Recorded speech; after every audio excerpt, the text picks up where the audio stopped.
Hoje eu vou falar para você 6 passos que quase ninguém conhece e que vão fazer você passar literalmente na frente de 99% dos candidatos, realmente furando a fila para sua aprovação. Antes de mais nada, é importantíssimo você acreditar em mim quando eu digo que o estudo para concurso, a aprovação no concurso público, ela não funciona como uma fila de um ônibus, em que quem está esperando há mais tempo tem o direito de subir primeiro. A grande verdade é que quase ninguém sabe estudar da maneira correta, quase ninguém conhece isso que eu vou falar para você. Então, se você entender e executar, você vai passar na frente de quase todo mundo. A propósito, meu nome é Thomas, primeiro colocado no concurso de auditor fiscal da Receita Federal, e estudar sobre técnica de estudo é só o que eu faço há muitos anos, todos os dias. Bora lá? O primeiro passo para você literalmente ultrapassar milhares de candidatos no seu concurso, ele é muito fácil de fazer, quase ninguém conhece e por isso que ele é tão eficiente e eu chamo de gatilho da curiosidade. E ele acontece durante os estudos, quando você está colocando a mão na massa, realmente lendo a teoria de uma aula. E quando você executa da maneira correta, você vai conseguir ler mais rápido, prestar mais rapidamente atenção aos detalhes que realmente importam daquela aula, economizando muito tempo nos estudos de uma disciplina. O gatilho da curiosidade ele é executado da seguinte forma: sempre que você for começar a leitura de uma aula nova, antes de iniciar a leitura, vá para o final da aula e tente resolver ali 5 a 10 questões daquela aula. Mas Thomas, eu não vou saber nada, eu vou errar todas as questões, eu nem li a teoria ainda. Faz sentido isso? Não tem problema, porque quando você faz isso, quando você tenta resolver algumas questões antes de ler a teoria, você planta uma sementinha no seu cérebro, a sementinha da curiosidade, de modo que quando você começar a ler a teoria daquela aula, instintivamente você já vai começando a prestar atenção aos pontos que foram cobrados naquelas aulas. Pontos esses que você nem iria prestar atenção caso não tivesse tentado resolver algumas questões antes de iniciar a leitura. Isso faz uma tremenda diferença, porque se você não fizesse isso, você ia entrar na teoria daquela aula completamente perdido, sem ter a menor chance de saber no que você tem que prestar mais ou menos atenção. A diferença é assustadora, eu prometo. Comenta aqui nos comentários, você já fez isso alguma vez? Você tem o costume de fazer isso? Você já ouviu falar dessa técnica? Quero saber, tô curioso. O que você precisa entender com essa técnica é que, embora numa aula que tenha supostamente aí 200 páginas, embora todas as informações teoricamente sejam importantes naquela aula, é humanamente impossível você ler 200 páginas e prestar atenção em cada vírgula de cada página que você lê. Não tem como. Com essa sementinha da curiosidade que você planta, você vai ficar muito mais safo e vai conseguir rapidamente se ligar nos pontos em que podem ser alvo de cobrança de prova e vai prestar atenção e vai reter e começar a trabalhar essas informações no seu subconsciente muito mais rapidamente. Isso vai te economizar muito tempo e eu repito, a diferença é assustadora. E sabe qual que é a melhor parte? Isso é cientificamente embasado em vários livros de neuroaprendizagem. Vou colocar aqui 2 exemplos na imagem para você ler e se informar melhor. O segundo passo para você passar na frente de quase todos os candidatos é trabalhar no seu relacionamento com as questões de concurso. Qual é o ponto aqui? Você precisa resolver questões desde o início da sua preparação, desde o primeiro dia que você está estudando. Afinal, as questões de concurso público, elas não estão ali para satisfazer o seu ego, para você ficar feliz quando você tira um acerto alto, numa bateria de questões. Elas estão ali, principalmente nessa fase inicial,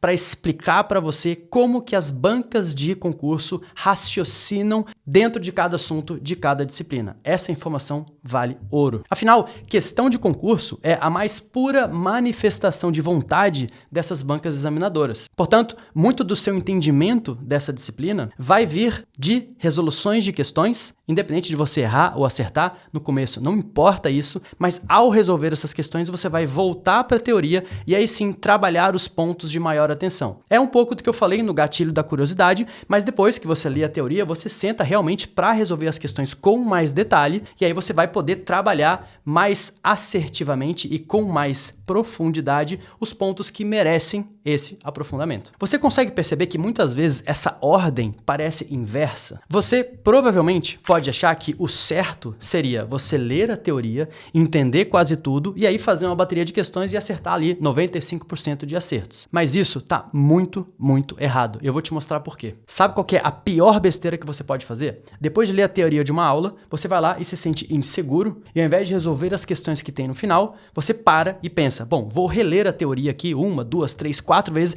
até eu me sentir seguro para poder resolver as questões. E por que que você faz isso? Porque você morre de medo de chegar na hora de resolver as questões e ter um índice baixo de acertos. Vou repetir mais uma vez, essa é a pior coisa que você pode fazer. Claro, é importante sim você primeiro ler a teoria e depois resolver as questões, porque o estudo realmente funciona melhor se ele tem início, meio e fim. Mas o completo entendimento de uma aula, ele só vai ser possível depois de você resolver muitas questões, errar muitas dessas questões, por que não? E depois voltar para a teoria e trabalhar essas informações de acordo com a sua experiência em questões. Com os feedbacks dessas questões que você resolveu, independente de você errar ou de você acertar, você vai voltar para os diferentes trechos da teoria para finalmente saber aonde que você vai depositar a sua energia até o final daquela aula. Não tem como você saber em quais detalhes você vai prestar atenção se você não resolveu questões ainda. Por isso que é totalmente inútil você ficar lendo 1, 2, 3, 4, 5 vezes a mesma coisa sem praticar as questões, porque as questões vão te direcionar para os diferentes pontos daquela aula para você saber aonde a sua atenção merece estar. Portanto, eu repito para você, leia a teoria, sim, mas depois já resolva algumas questões e não se importe com a quantidade de questões que você vai acertar nesse momento, porque nessa fase da preparação isso não tem nenhuma importância. O terceiro passo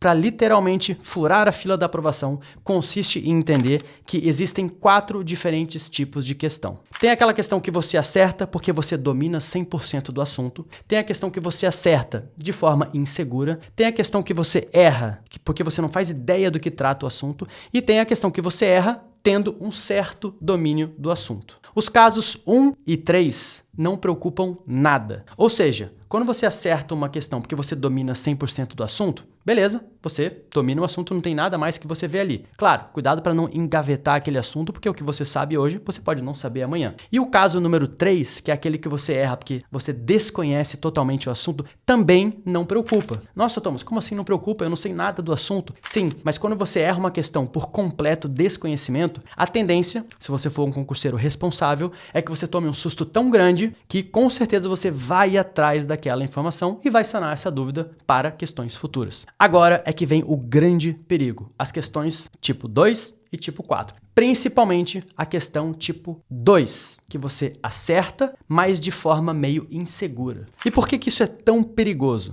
Porque o ser humano, ele é afobado por natureza. Ele quer fazer coisas depressa demais. Isso está na nossa natureza. Então, ao resolver esse tipo de questão, existe uma chance muito grande de você tentar resolver, ficar ali na dúvida, acertar e você pensar assim, na verdade eu estava na dúvida, mas então no fim das contas acho que eu sabia o assunto. E aí, quase 100% de chance de você negligenciar as informações pertinentes àquela questão. E essa é a questão que vai te assombrar no futuro. Porque as bancas examinadoras, elas fazem isso. Elas cobram o mesmo assunto em questões ligeiramente diferentes. Então, aquela questão que você acertou meio na sorte, certamente ela vai te assombrar no futuro, porque o motivo pelo qual você acertou não ficou solidificado. Então, é bem provável que você tenha acertado pelo motivo errado, e aí quando você for responder uma questão levemente diferente sobre aquele mesmo assunto, grande chance de você errar, e aí, pior de tudo, essa é a questão que você sai da prova tendo certeza que acertou, mas na hora de ver o gabarito, errou. Por isso, sempre leia os comentários de todas as questões, busque as informações referentes a todas as questões que você resolver, independente de você errar ou de você acertar. Porque se você acerta a questão, você precisa saber, se certificar de que você acertou pelo motivo certo. E se você erra a questão, obviamente você tem que saber por que você errou aquela questão. Então sempre vá atrás da informação. Por isso que não custa dizer que não faz o menor sentido hoje você resolver questões sem os comentários. Sempre sane as suas dúvidas ou sempre esgote as informações de cada questão antes de passar para a próxima. Isso é muito mais seguro para a sua preparação e vai te fazer economizar muito tempo lá na frente. O quarto passo eu chamo de preservação de acervo de questões. Apesar de toda a importância de resolver questões, que eu tanto martelei ao longo desse vídeo, nunca resolva todas as questões ao final de cada aula. Resolva ali no máximo 30 a 40 questões para solidificar o conhecimento, fixar e reter o que você viu ao longo da aula, ver como que a teoria cai na prática e como que as bancas examinadoras querem que você raciocine a respeito daquele assunto tratado naquele momento. Mas é fundamental deixar algumas questões, ou nesse momento deixar a maioria das questões ao final de uma aula, sem resolver nesse momento, para que em futuras passagens por aquele conteúdo você consiga abordar esse assunto, treinar esse assunto por questões que você ainda não resolveu. Sem contar que ao resolver apenas uma fração das questões ao final de cada aula, você vai passar de uma aula para outra com muito mais velocidade, porque você não vai ficar resolvendo ali 300 questões ao final de cada aula. Isso também vai fazer você economizar muito tempo. Afinal de contas, o fato de você terminar uma aula não significa que você não vai mais estudar aquele assunto. Muito pelo contrário, cada assunto que você finaliza vai ser alvo de revisões futuras. E é fundamental que você tenha, enquanto isso for possível, questões inéditas sobre aquele mesmo assunto que você já terminou. O quinto passo, para você furar a fila da aprovação, eu chamo de falha na identificação de lacuna. Na verdade, ele é mais um erro que você não pode cometer do que um passo para sua aprovação. Segue o fio. A falha na identificação de uma lacuna, ela acontece quando durante os seus estudos você falha em identificar algo que você sabe ou que você não sabe. E você faz isso o tempo todo. Quer apostar? Acompanhe o raciocínio. Por exemplo, vamos supor que lá na matéria de Direito Constitucional você tenha estudado sobre os direitos e deveres individuais e coletivos, lá do artigo 5º da Constituição. Depois de ler toda essa informação, o artigo 5º e todos os seus incisos, a informação vai para algum lugar do seu cérebro. Mas o fato de ela estar no seu cérebro não significa que você vai conseguir acessar essa informação a hora que você quiser. E quando você tentar acessar essa informação e não conseguir, parabéns, show de bola, você identificou uma lacuna. Qual que é o grande problema então? O enorme problema é que você não deixa para identificar essa lacuna no seu treinamento, no dia a dia, quando o negócio não é para valer. Você deixa para identificar essa lacuna quando é o dia da sua prova. E aí, infelizmente, vai ser tarde demais, porque você não vai poder fazer a prova com consulta, né?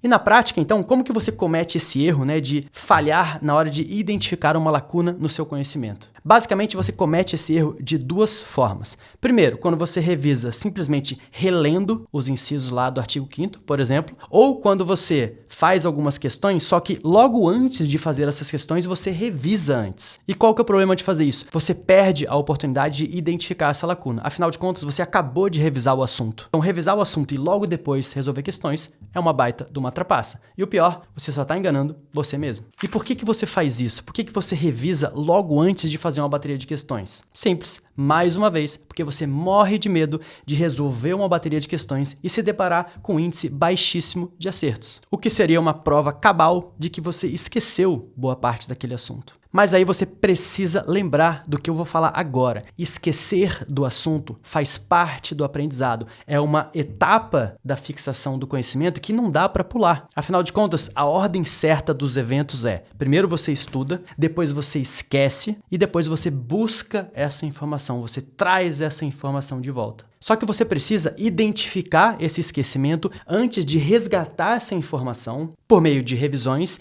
e assim solidificar as rotas neurais até aquele conhecimento, tornando essa memória muito mais forte. Então, como seria a forma correta, né, de fazer essa revisão? No exemplo que eu dei, antes de consultar os incisos do artigo 5º, você pode tentar ativamente lembrar das informações dos incisos. E aí você pode tentar fazer isso resolvendo, por exemplo, uma bateria de questões sobre direitos e deveres individuais e coletivos, ou indo no índice da aula, tentando lembrar o que você leu a respeito de cada um dos tópicos que estão lá no índice, lá no começo da sua aula. Perceba que no exemplo que eu dei agora, muitas vezes o índice da aula pode até facilitar um pouquinho essa lembrança, porque eles vão categorizar os direitos e deveres que você leu naquela aula. Nesse momento, pode ser, e é completamente normal que seja assim, que você tenha esquecido boa parte dos direitos e deveres que você leu. Normal. Se isso acontecer, ótimo. Você identificou uma lacuna. Aí, quando você for revisar, o seu cérebro vai recepcionar essa informação de uma maneira muito mais fortalecida, como uma peça que estava faltando naquele quebra-cabeça. Isso vai fazer com que a rota para essa informação e, consequentemente, essa memória fique muito mais forte para o futuro. O sexto e último passo para você ultrapassar a grande massa de candidatos é entender um ditado do famoso filósofo Sêneca, que diz o seguinte: nenhum vento sopra a favor de quem não sabe para onde quer ir. Esse ditado, que foi proferido 2000 anos atrás, ele era tão verdade naquela época como é verdade hoje. Na verdade, a minha avó até fala algo muito parecido. Basicamente, ela fala assim para mim: Thomas, quem muito quer, nada tem. Ou seja, quando você estuda para concursos, você não pode estudar para todos os concursos do planeta Terra. Você precisa ter um alvo muito bem definido. Esse alvo não precisa ser um único concurso, mas precisa ser, pelo menos, na minha opinião, uma área, como área fiscal, área de controle, área policial ou área de tribunais, por exemplo. Dessa forma, é possível estudar e evoluir muito mais rápido, porque o grupo de disciplinas com que você tem que lidar vai ser muito menor, porque você vai estar estudando para uma área que tem um grupo de concursos que cobram praticamente as mesmas disciplinas com uma ou outra variação, mas essa variação é bem pequena. Ou pelo menos é muito menor do que se você abraçasse várias áreas ao mesmo tempo. Afinal de contas, além de você estar estudando um número reduzido de matérias, que são só aquelas matérias daquela área específica, também é possível você aproveitar o que você estudou de um concurso para o outro, caso você não passe de primeira, o que também é perfeitamente normal. Muita gente acha que quanto mais concurso prestar, mais chance de aprovação você tem. Mas isso é muito perigoso. Se você cumpre as etapas da preparação, estuda as matérias pertinentes daquela área e tenta fazer diversos concursos da mesma área, evoluindo assim o seu arcabouço de conhecimento, aí beleza. Essa ideia ela é verdadeira, porque quanto mais provas você prestar, mais bem preparado você vai chegando em cada uma delas. Agora, se você está toda hora prestando provas que são muito diferentes, faz um concurso na área fiscal, faz um concurso na área de tribunais, faz um concurso na área de saúde, aí cada vez que você vai pegar um edital, você vai praticamente começar do zero. Prestar mais concursos, na verdade, vai significar o inverso. Você vai demorar muito mais para ser aprovado, você vai se desgastar absurdamente e você vai alimentar em você uma crença de incapacidade, que é a coisa mais nociva que tem quando a gente acredita que não é capaz de fazer algo, mas que na verdade só o que falta é um ajuste de estratégia. Eu vou ficando por aqui. Se você achou que esse vídeo te ajudou de alguma forma a entender como fazer uma preparação otimizada para concursos, eu peço encarecidamente que você curta esse vídeo, que você se inscreva no meu canal, porque isso é muito importante para que eu consiga continuar produzindo material para você de forma gratuita, para que você consiga buscar um futuro melhor para sua família. Muito obrigado, um grande abraço e até o nosso próximo vídeo.